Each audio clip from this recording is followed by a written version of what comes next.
सोचो, एक औरत जिसके पास पैसा है, शौहर है, शान और शौकत है, लेकिन दिल में सुकून का एक ज़र्रा तक नहीं। और उसकी ज़िंदगी में एक नौजवान मुलाजिम आता है जो सिर्फ घर का काम करने आया था, लेकिन बन गया उसके जज्बात का असली मालिक। आज की कहानी है अरूज, तैमूर और रिजवान की, जहां मोहब्बत, बेवफाई और जज्बात एक दूसरे से टकराते हैं। हवेली के बड़े बड़े कमरे, चमकते झूमर, मेहंदी फर्नीचर, आयातित पर्दे और दीवारों पर लंबी पेंटिंग, सब कुछ था अरूज के पास। अगर कोई बाहर से देखता तो कहता कि ये जिंदगी किसी रानी से कम नहीं, मगर इस शान और शौकत के बीच अरूज के दिल में एक सुकून की कमी थी। इसका शौहर तैमूर शहर का सबसे बड़ा बिजनेसमैन था। उसके पास दौलत की कमी नहीं थी। मुलाकातें, डील और विदेशी दौरों में जिंदगी उलझी हुई थी। दिन के वक्त तैमूर कम ही घर होता है और रात को घड़ी की सुइयां बढ़ती रहती, पर दरवाज़ा अक्सर देर तक खामोश रहता। अरूज खिड़की के पास खादी चांद को देखती रहती है। हर रोज़ उसकी आंखें रात की खामोशी से सवाल करती, लेकिन जवाब सिर्फ एक होता, तन्हाई।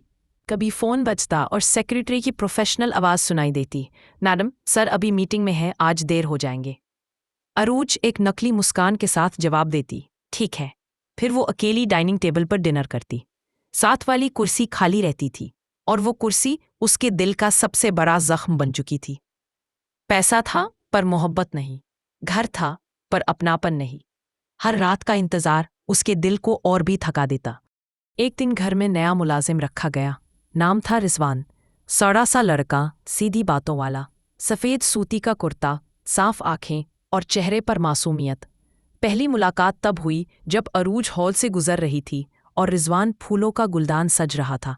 उसने नज़र उठाकर मैडम को देखा, फिर झुका ली।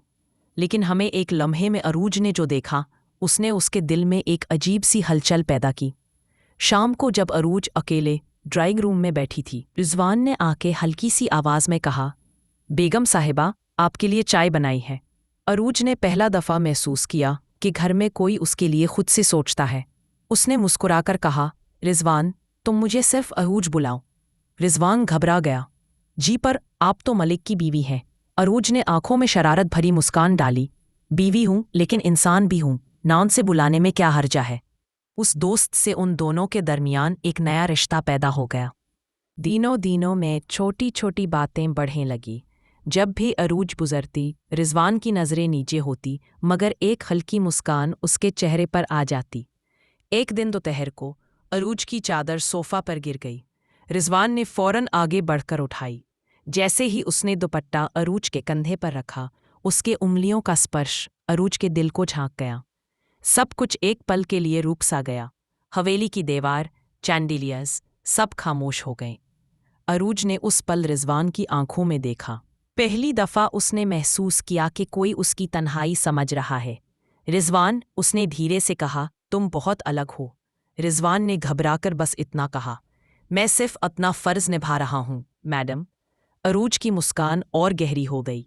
मैडम मत कहो, सिर्फ अरूज। और यही था पहला टच जिसने दोनों के दरमियान की दीवार गिरा दी। अब रोज़ के दिन एक नए रंग से भरने लगे। रिजवान जब चाय लाता, अरूज जानबूझकर उसका हाथ छू लेती। कभी उसके बल खींचकर कहती, क्या तुम्हें पता है तुम्हारी आंखें बहुत खामोश कहानियां कहती हैं। रिजवान चुप रहता, लेकिन उसके चेहरे की लाली सब कह देती। रातों को अरूज बालकनी में खड़ी होती और रिजवान नीचे से गुजरता। दोनों के दरमियान लम्हों की एक साइलेंट बात होती, आंखों की जुबान जो लफ्ज़ों से ज़्यादा गहरी थी। एक शाम अरूज ने रिजवान को अपने कमरे में बुलाया। कमरा अंधेरा था, सिर्फ एक लैंप चल रहा था। अरूज ने उसकी तरफ देखकर कहा, मैं तुम्हें मुलाजिम के तौर पर नहीं देखती, तुम मेरे लिए कुछ और हो चुके हो। रिजवान की सांसें तेज़ हो गईं। उसने पहली दफ़ा अपने दिल की बात कह दी, और आप मेरे लिए एक ऐसी दुआ बन गए हो जो मैं रोज़ छुप कर मांगता हूँ। उनके दरमियान दूरियां मिटने लगी। हर खाली कमरा अब उनकी खामोशी और जज्बात से गूंजता। लेकिन मोहब्बत हमेशा छुप नहीं सकती। एक दिन तैमूर ने रिजवान की शर्ट पर लिपस्टिक का दाग देख लिया। उसका रंग सफ़ेद पड़ गया। रात को अरूज के फ़ोन पर एक व्हाट्सएप फॉरवर्ड आया, जिस घर में बीवी वफादार न हो, उस घर की नींव हमेशा हिलेगी। तैमूर ने उस फॉरवर्ड को पढ़कर अरूज की तरफ देखा। आंखों में गुस्सा, दर्द और बेयकीनी। अरूज, क्या ये सब सच है? उसने सख्त आवाज में पूछा। अरूज चुप रही, लेकिन उसकी खामोशी ही उसका इकरार बन गई। सुबह अरूज रिजवान के साथ ड्राइंग रूम में खड़ी थी। उसने तैमूर की तरफ देखा और कहा, तुमने मुझे पैसा दिया लेकिन इज्जत नहीं। तुमने मुझे घर दिया लेकिन मोहब्बत नहीं। रिजवान ने मुझे इज्जत दी है और यही मेरे लिए सब कुछ है। तैमूर की आंखें भर आई। उसने समझा कि दौलत सब कुछ है, लेकिन उसकी बीवी का दिल एक गरीब मुलाजिम ले गया। अरूज ने रिजवान का हाथ पकड़ा। मैं अब अपनी जिंदगी अपनी मर्जी से जीऊंगी। और वो दोनों घर की दहलीज पार कर गए, एक नए सफर की तरफ। ऐसा घर बनाता है, लेकिन मोहब्बत ही जिंदगी बनाती है। औरत का दिल खरीदने के लिए दौलत नहीं, इज्जत चाहिए।